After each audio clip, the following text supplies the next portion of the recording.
오늘 밤에 이렇게 눈이 내리면 눈이 내렸을 때 누군가가 엄마 엘사 공주가 마법을 부렸나 봐요 이렇게 얘기를 하면 네, 옆에 쌍둥이 동생이 엘사 공주가 이렇게 조롱을 하겠죠. 하지만 그게 고대 그리스에는 먹혔다는 거예요.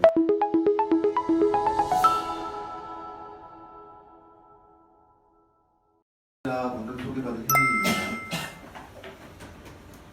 저는 이 발표회 시작으로 원시 한국의 신성공간이 어떻게 등장했는가를 주제로 발표를 진행하고자 합니다. 성소라는 것, 신성한 장소를 의미합니다. 그리고 이 신성한 장소가 등장한다는 것은 경관적으로 봤을 때 타자의 영역에 대한 대상화가 일어나기 때문이다 라고 이야기를 할 수가 있습니다.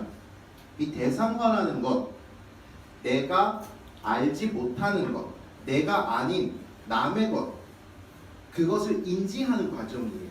내가 아니라 저것은 내가 아니다, 저자는 내가 아니다라고 하는 것을 인지하는 타자화의 과정인데요.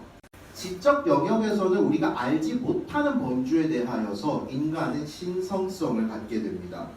가령 예를 들어서 자연현상 중에 지금 당장 창밖에 천둥번개가 치면 와씨 나 우산 안 갖고 왔는데 이런 생각을 하겠지만 고대 그리스에서는 이것이 제우스의 어떤 신묘한 힘으로 인지가 됐겠죠. 오늘 밤에 이렇게 눈이 내렸을 때 누군가가 엄마 엘사 공주가 마법을 부렸나 봐요 이렇게 얘기를 하면 네, 옆에 쌍둥이 동생이 엘사 공주가 이렇게 조롱을 하겠죠. 하지만 그게 고대 그리스에는 먹혔다는 거예요. 레리꼬 하면서 주문을 외웠겠죠. 스페이스라는 가치 독립적인 공간이 인간이 의지가 개입되면서 인위가 개입됨으로써 장소로 변모하게 되는데요. 그것은 우리가 살고 있는 마을, 아공간으로 장소화가 될 수도 있고요. 그 마을의 어떤 특수 공간 혹은 마을 바깥의 공간은 비공간으로서 누군가를 위한 공간 혹은 나와 관련 없는 공간이 되겠죠. 그러면서 본격적으로 원시 한국에는 어떤 종류의 성소들이 있는가 한번 볼게요. 여기 그림에서 나타냈다시피 일단 먼저 거석기념물이 세워진 공간이 있겠습니다. 그리고 공동묘원, 높은 공간에 있는 특별히 마련된 재단 같은 제이소, 그 다음에 신성건축까지 네 가지로 한번 나눠봤는데요. 먼저 거석기념물 구축지. 세계적으로 거석기념물은 뭐 너도 나도 할 것 없이 세우게 됩니다. 어느 문화권이든. 아주 유명한 거 있잖아요. 여기 피라미드, 스톤헨지, 모아이 석산 이런 것들. 한국에는 어떤 것이 있을까요?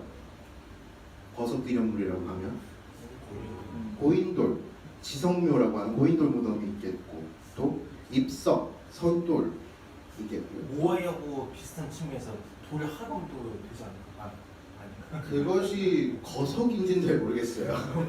거석인지는 잘 모르겠어요.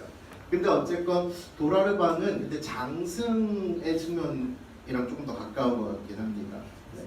거석이라고 한다면 마지막으로 들 수 있는 것, 그리고 공교롭게도 제가 가장 먼저 들 암각화가 있어요.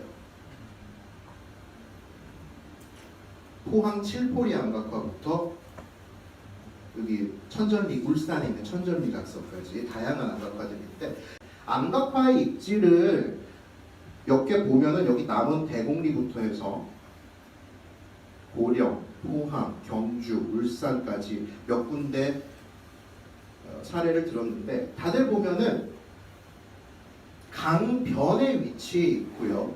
강변 중에서도 이런 첩첩산중이나 아니면 아주 협소한 공간에 마련되어 있는 언덕의 정상부 같은 곳에 위치해 있습니다.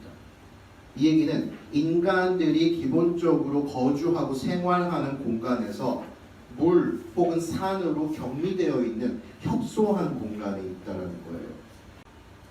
과거의 신석기 시대까지만 해도 이따 이야기를 하겠지만 사람을 매장하는 행위 그리고 공동묘지를 축조하는 행위는 위생적인 측면 그리고 심미적인 측면에서 여기 그 누구도 시체를 애호하는 사람은 잘 없죠. 그리고 이제 그것이 오래 시신을 방치하면 상당히 기분 나쁜 일들이 벌어지게 되니까 그거를 저기 격리할 목적으로 동굴이나 이런 데다가 갖다가 혹은 뭐 풍장을 한다거나 조장을 한다거나 이런 류의 행위들이 있었는데 이제 청동기 시대가 오게 되면서 마을 근처에다가 공동 묘원을 만들고 거기다가 일부 이런 식으로 제사를 지낼 수 있는 제의를 지낼 수 있는 기념물을 만든다는 겁니다.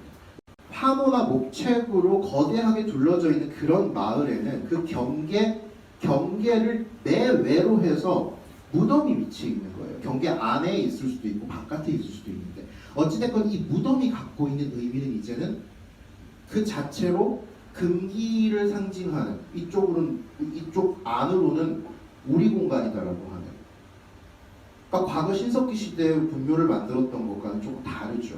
어떤 상징성을 띠게 되는 그런 경계로서의 역할을 하게 되고 그리고 여기에 또 제단이 아까처럼 제단이 만들어진다면 또 그거 자체가 신성 공간이 되기도 하는 겁니다.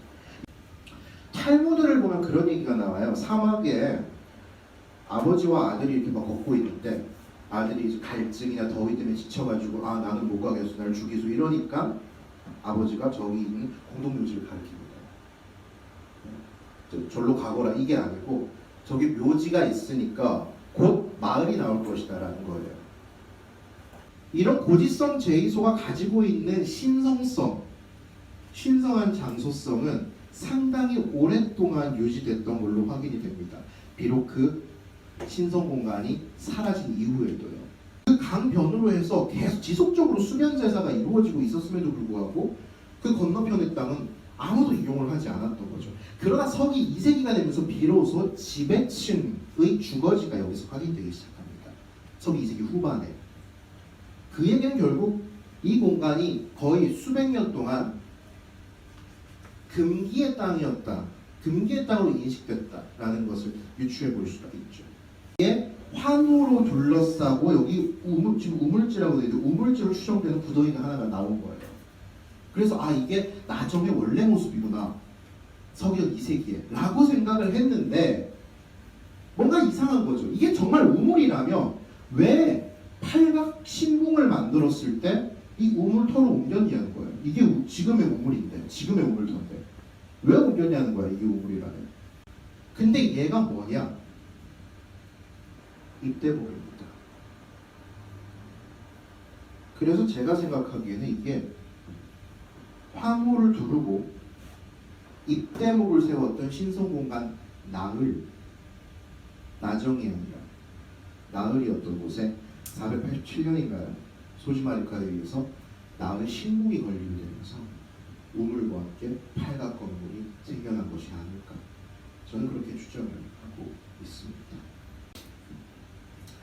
자, 그 다음에 신성 건축입니다. 신전인데요. 신전은 아까 말씀을 드렸듯이 이렇게 긴 형태, 장방형의 고상가옥이 있을 수도 있고요.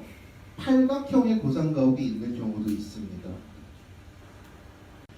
우리가 되게 이제 고고학계에서 이야기를 하는 것은 이제 요서 지역에서부터 우리 한국 문화의 원류라고 하는 것이 등장을 하게 되는데 이런 청동 기물들을 갖고 있는 이런 문화는 아까 말씀드렸던 이런 제사장의 등장과 관련이 깊고요.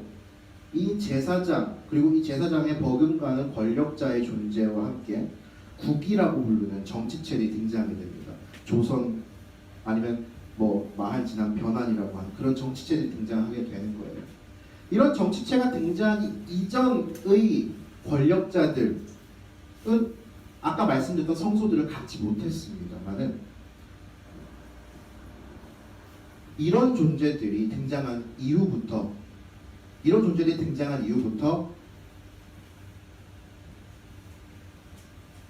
신성 공간과 그 신성 공간에서의 제의 활동이 일어날 수 있게 되었다는 것이죠. 적인 건 개인적으로 약간 좀 잘 몰라서 그런데 전공 자체가 있어서 근데 저는 어떤 신성 공간에서의 이제 사람들과 하늘을 잇는 존재, 그러니까 샤먼이라고 표현해야 되나요? 네. 네, 근데 그 사람들이 뭐 실제로 어디에 살았을까가 궁금했거든요.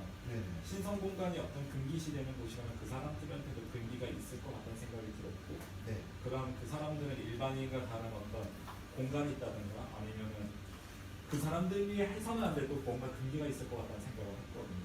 그렇겠죠 아마. 근데 그런 게 혹시 고고학적으로도 나온 게 있나? 물론입니다. 아이돌들이 무대에서 먹고 자고 싸진 않잖아요. 그렇죠? 잠시 공연을 하기 위해 올라갔다 내려오는 거죠. 그러니까 제2공간은 말 그대로 이런 제2조는 말 그대로 제례를 지내기 위해서 잠깐 들르는 곳이고, 근데 그곳을 출입할 수 있는 존재가 제사장인 것이지 거기에 거주하는 것은 아니었을 겁니다.